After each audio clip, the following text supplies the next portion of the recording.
All right, here is our agenda. We're looking at 5 key areas today: Assam history and culture, geography and wildlife corridors, Assam economic initiatives, environment and biodiversity, and we will wrap up with general science and technology. Let's hit it. Starting off with Section 1, Assam history and culture, and the legacy of a remarkable folk artist. Okay, jot down the number 105 right now as a direct prelims fact.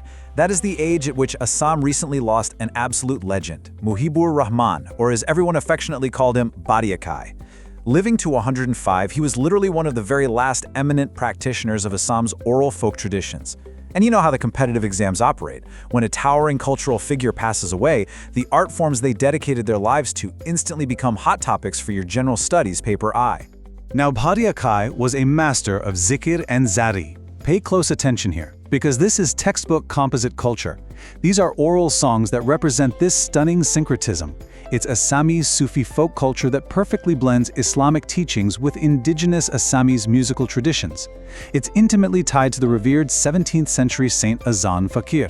And here is a highly probable prelims angle. Rahman actually traveled all the way to the Saraguri Dargah in Sivasagar specifically to master these authentic traditions. He was the embodiment of unity and diversity, performing bihu, bagnit, dehanam, and zikr. You've got to understand this beautiful blend. Moving right along to Section 2, Geography and Wildlife Corridors, focusing on Kaziranga's ecological challenges. Consider the stark physical realities happening right on the edges of Kaziranga. We are seeing massive land use changes, settlements expanding, industrial activities ramping up, and heavy earth movers pushing right into forested zones alongside the highways. From a completely analytical standpoint, there is a growing friction between human infrastructure development and the vital ecological pathways that wildlife absolutely depend on to migrate safely. This right here is prime material for General Studies Paper 3. Let's break this down into solid points for your mains answer writing. The absolute non-negotiables to remember are the Pambari and Haldibari corridors. These are critical lifelines linking Kaziranga to the Karbi Anglong forests, and they are actively degrading due to mining and jhum cultivation. You also need to cite the governance aspect. The Supreme Court and its Central Empowered Committee stepped in with strict directives, banning mining along the southern boundary and halting new private construction across 9 specific animal corridors. If you face a classic development versus conservation question, this is your perfect legally backed case study. All right, Section 3, Assam Economic Initiatives. Let's talk about the Blue Valley Cluster. So what exactly is this Blue Valley Cluster? Well, it's a massive strategic partnership between Assam and the European Union. The objective? To tap into Europe's huge $19 billion market by building a specialized ecosystem right here in Assam for fragrances, flavors, and iOS-based wellness. And guys, the scale is just staggering. We're talking an investment target between 650 million to 1 billion euros. But the real game changer isn't just the money. It's designed to bring in local farmers, women-led self-help groups, and youth startups, directly plugging grassroots producers into a massive global market. This right here is pure gold for your mains analysis.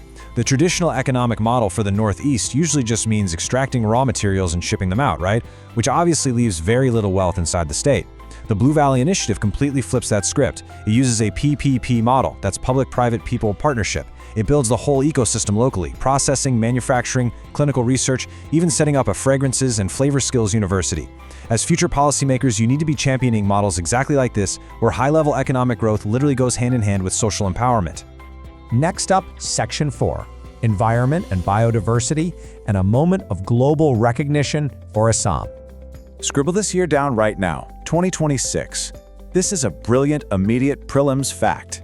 Renowned wildlife biologist Dr. Purnima Devi Barman has just been honored with the highly prestigious 2026 National Geographic Wayfinder Award. And get this, she is the only Indian among this year's 15 global awardees. And why did she win it? Because her work has fundamentally transformed how conservation happens in Assam. She didn't just sit back and study the endangered greater adjutant stork, the Hargila. She mobilized the masses. She created this incredible grassroots army of women conservationists to fiercely protect the birds and their nesting trees. I want you to really internalize this lesson for your future administrative postings. True, long-lasting conservation never works by just putting a fence around a forest. It absolutely requires the local community to be at the forefront. Finally, Section 5, General Science and Technology, Uncovering the Hidden Cost of AI. Think about the trajectory of global data center power demand for a second. It's actually kind of wild. Between 2025 and 2026, electricity demand for these centers is projected to surge from 447 terawatt-hours up to 565. That is a massive 26.4% jump in just 12 months.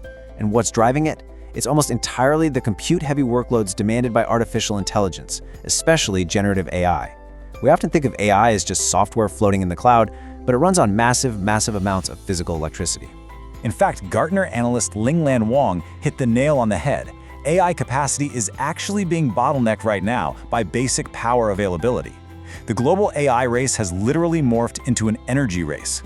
Securing power for data centers is the new battleground for tech giants trying to scale up. To ground this in our domestic context, the paper notes that Reliance Industries and Meta are teaming up to build a massive 168-megawatt data center in Jamnagar, Gujarat, specifically to handle AI workloads, using renewable energy and desalinated seawater. It's fascinating. The world's most advanced tech is pushing our basic grid infrastructure to its absolute limits. And that actually brings us full circle, illustrating just how beautifully interconnected our syllabus really is. To wrap up today's explainer, I'm leaving you with a provocative mains practice question. Evaluate the tension between large-scale economic initiatives and ecological preservation in Assam. How can frameworks like the PPPP model harmonize development with wildlife corridor protection? I want you to really synthesize what we just covered. Take the Kaziranga corridor friction, contrast it with the massive Mbaga Blue Valley investment goals, and then apply that public-private people partnership model as your bridge. Write it out, time yourself, and really critically think about it. Thanks for joining me today, aspirants. Keep studying smart, structure those notes, and I'll see you in the next explainer.